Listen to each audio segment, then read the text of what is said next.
Hello friends and welcome to my channel. My name is EJ Marino and we are diving in to RuPaul's Drag Race Season 13, Episode 7, the Bossy Rossy reboot, oh whatever.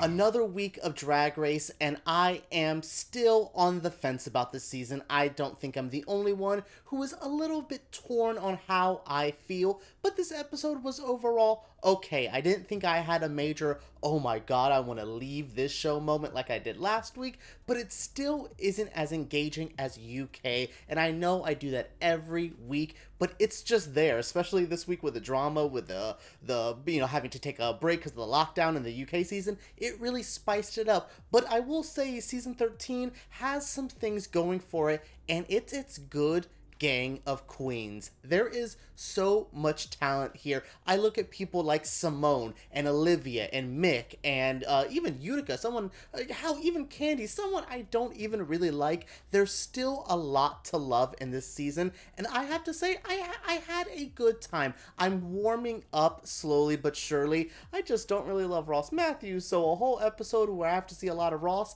it will really get to me and drive me a little bit crazy, and I'm just a wee bit crazy tonight. Last week we said goodbye to our Lord and Savior Tamisha Iman, and it started off pretty a good level temper this week. I don't think Candy was too braggadocious. They seemed to kind of fix it by the end of last episode, so I was glad to see them pretty well, I'm gonna miss her. She was a legend, she was an icon. So they get right into this episode and we dive into the reading challenge.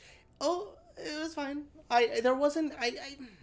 There wasn't any queen that really stood out to me. I do think Mick made me laugh. I think Simone was pretty funny, and then I think someone like Elliot was really bad, but it was just edited really quickly. I didn't really get to live and breathe in this reading challenge. I think that's kind of been a running theme for a little bit, where they'll send all the good ones to some YouTube exclusive, and I'm like, no, give us a full reading challenge. Sometimes a queen will make one or two jokes, and sometimes they'll get 3 or 4, and I'm like, who is it? Just who does good, who doesn't do good? I was just a little on this reading challenge, but people made me laugh. I think Mick made me laugh. I think she's shadier, just as a human. I think he's really hilarious with his whole energy and stuff, but I'm just oh, the shade is actually in there.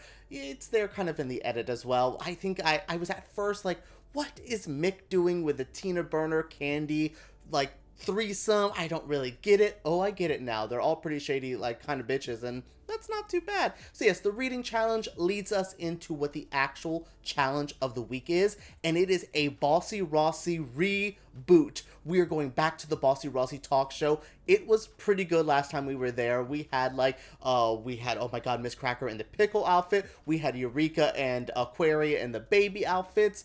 It was such a good time. This new version where we have Ross playing this version of the Bossy Rossy character, but stuck in his backyard. He's doing it on social media. It led to some decent laughs. As much as Ross will annoy the hell out of me, I have my Shut Up Ross shirt from Movie Bitches down here. As much as he annoys me, this is a great moment because you actually get to see the queens do the improv, have some fun with each other without the forced bad scripts. I hated the Hallmark challenge this season because the scripts were so bad, but here, even though the characters were strange, like the one with the big butt and then the mime and all that, it was still better because the queens were allowed to play with it themselves, and there's some really good performances this week, and there's some just okay ones. I don't think anyone was a complete train wreck this week, which is refreshing. Our first group was Rosé, Denali, and Lala Ree. They were in some triad thing where they were each pregnant by the Invisible Man, which was a great movie from last year. If you haven't seen it, go check out the Invisible Man. But yes, they are here getting preggo by him, and it's okay. I was not a fan of this one that much. I think there was okay moments. I think Denali was for sure safe. I think Rosé was pretty safe as well, and Lala just was a little bit underneath them. I think Denali surprised me here. I think she kind of stepped up to where Rosé was, and they kind of both said, Rosé is kind of good at this, so let's use her, and they definitely used her. I think Lala was pretty okay. Maybe the hole in her outfit was why she was in the bottom, because I thought she was just okay. I didn't think she was the worst thing ever. I honestly would have put maybe like Utica and Elliot in the bottom because I just wasn't disgusted by what Lala was doing here. I just thought this first one, the premise of the pregnant thing was just okay. I wasn't in love with this, but then there was ones like the mime that I was like, oh, I hate this, and I liked it. So yes, the first one, the pregnant one, it was just fine. I don't think any of them did very bad. I just thought they were all middle of the road. Our next group is Mick, Utica, and Olivia. This was an okay group. I think Olivia ate both of them up. It's insane how much Olivia has grown on me. She was for sure a background floater to me. I'm like, oh, she'll do good. Maybe like leave right before we get to the final four. That's fine. But now I could see her doing very well. She outshined both her people, and I thought Mick was going to do good, but he just wasn't as interesting as I wanted him to be. I think sometimes Mick can be a little low energy, a little bit boring, and this was one of those examples. But then you have someone like Utica who was doing the absolute most in a different way, in a different performance, and I'm just like, bro, what is this? You're letting Olivia, who again a lot of us thought was just going to kind of fall into the background, really eat you up. You're not using your awkward quirkiness here. This was the exact moment, and I thought Mick had the great character with that psychologist to be the person to really kind of hold this all together, but with him just floating in the background, he really allowed Olivia to shoot up and then really allowed Utica just kind of float there and be a mess. So our next one up is Simone, Raven Simone, who knows, but it's Simone and Candy. Okay, Candy gave me nothing. I know they were like, you were so low energy, it's fine, but look, I may not love Candy's big brash personality, but it worked in the acting moments. I thought the clown was really good when Candy was in that Hallmark challenge, so I was just like, oh, you're not really giving me much here. Maybe it fit with their Paris Hilton, Nicole Richie, simple life-ish kind of characters, so I was fine, but then Simone just came and then ate up another challenge. Each and every week, even if Simone is not winning, it is still good. I go back to the Flag Factory, I go back to the runways, I go back to this runway. It's Simone each and every time just impressing me. I don't hate Candy in this segment. I just thought she was a little low energy and really allowed Simone to kind of just do a lot. But I will say Candy, when she like shoved that candle off the little cooler or whatever, that got a laugh out of me. So I do think there was something good here. I just thought this was not the time I would expect you to kind of tame yourself in, but Michelle seemed to like it, so you made the judges happy. Candy's playing the game. I may not like her, but Candy knows what the hell she's doing to win this show. Our last group was Elliot with 2 T's and Tina Burner. Tina had a really big butt. Elliot had big boobs, but it was not a good one. Yeah, Elliot is kind of playing this very conservative character to the point where they were like, is that her mom? No, they were like, oh, it's supposed to be a co-worker. I get what she was doing, be the conservative co-worker, to have this outlandish Tina Burner character who has the big old butt. I understood the idea here. It just wasn't executed well. It was kind of sad to see because it's just like, oh, Elliot, you could do good, but yeah, you're not really that good, so okay, not too shocked here, but damn, that performance, Jesus. Okay, so yes, then we go to what I thought Tina is kind of my least favorite person here. I thought Candy was, and now I'm like, you know, Candy, I may not like you, but Tina annoys me more. And then those two are commentating on everyone else's performance. They keep cutting back to them in the room like, ooh, girl, they ain't gonna do good, blah, blah, blah, blah. And I'm like, oh my God, I hate these two. I hate these two. But I look at what I think Candy did, and Candy did way better than Tina, and that's so strange to say because I thought Candy was a little low energy, but I thought Tina gave me nothing. On the runway, never gives me anything, and in this performance, gave me nothing. Am I the only one who's just kind of confused on the praise Tina's getting? I'm not saying I hate her, she's a bad drag queen, I'm just not really vibing, and I feel like me and the producers or the editors of the show are watching something different with Tina. How do you guys feel? Let me know down below. Before we get to the runway, we have a little bit of an interesting tragedy mirror. Well, we do a Maury parody because the producer said, hey, ask them about their favorite reality show moments.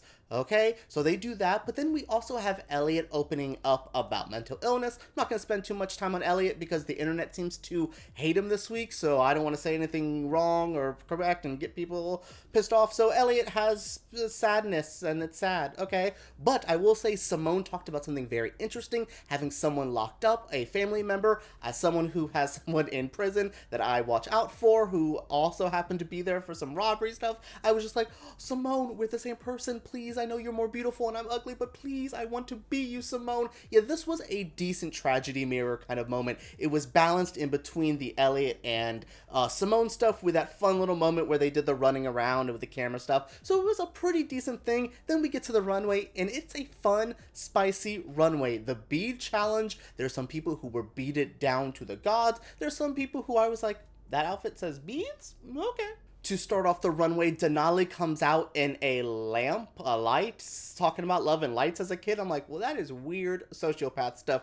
Okay, then we go to Rosé, who's not in my fave outfit. This is kind of a theme I had with some of the people this week that I was like, that says beads to you? Maybe I look at what Candy did and I look at what Simone did and I'm like, that tells me beads. It's dripping. There's a moment, there's a movement to it. I like it. Something like what Rosé was doing, I wasn't in love with. Then we go to Lala Ree, who I liked. I thought it was a little like Josephine Baker. I thought it was a little like cutesy, but there was that hole that I didn't notice until the editors did like that zoom in and Michelle was like, that threw me off. And I'm like, I guess that ruined the whole outfit, that hole there. Was she supposed to like pose like this the whole time? Like you can't see it. So yes, then we go to Mick, who was in a whole outfit. There was clothing this time. Usually Mick likes to be naked. This was a decent look. It was pretty like tame. Let's go to Olivia, who has my favorite look of, oh wait, no, is it my favorite look? Because Simone's there. Olivia has a very good look of the night. It's nice, it's polished, it's fun. I love the way it looks. We go to Utica, who, it doesn't scream beads to me. I'm looking at my notes and I'm like, beads? Question mark? Then we go to Candy, who looked stunning and gorgeous. This was what I've been wanting from Candy, a elevated look, something a little bit, it doesn't even have to be polished. I think that word means a lot to other people. I'm just saying it needs to be something that makes me go, wow, this was a wow moment. It was so good. Simone, speaking of wow, so good. Everything. This was life. This was energy. This was hot. It was a little Africa Mombada. It was a little like Afro dance. It's a little Afro Caribbean. It's a little bit of everything that is goddamn awesome. So, so good. Tina Burner, not at all. No, not for me. Not for me, dog. It's a no for me. Not fun at all. Then Elliot, I thought it was fine. Fine. Back to that song in my head. Yeah, Elliot was just fine. I thought this was a very lackluster thing. I definitely think, looking at what the runway was, I was expecting Elliot and Utica.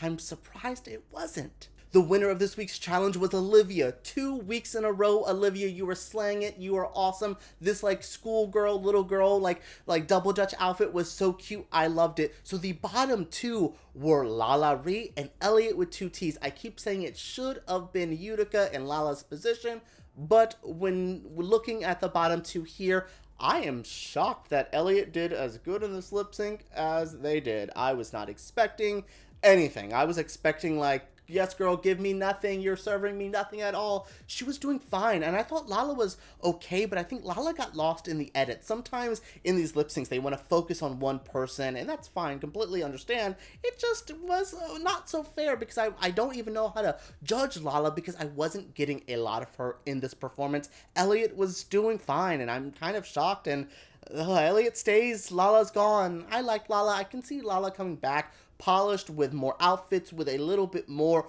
oomph in her step to kill an All-Stars game. Can't wait to see that. That was this week's episode. I kind of went by this faster than I thought. All right, everyone, that was it for my review of the latest episode of RuPaul's Drag Race, the Bossy Rossy Reboot, Reloaded, Recut, Roman Reloaded 2.0. Okay, what did you guys think? I'm having an okay time with the season. I'm up and down with it, up and down, and today was an up week, so yay for that. What did you guys think? Do you guys agree with me? Let me know down in the comments below. Subscribe to my channel because I make videos like this every single week, and give me a thumbs up if you did enjoy it. All right, everyone, let's talk about RuPaul's Drag Race down below.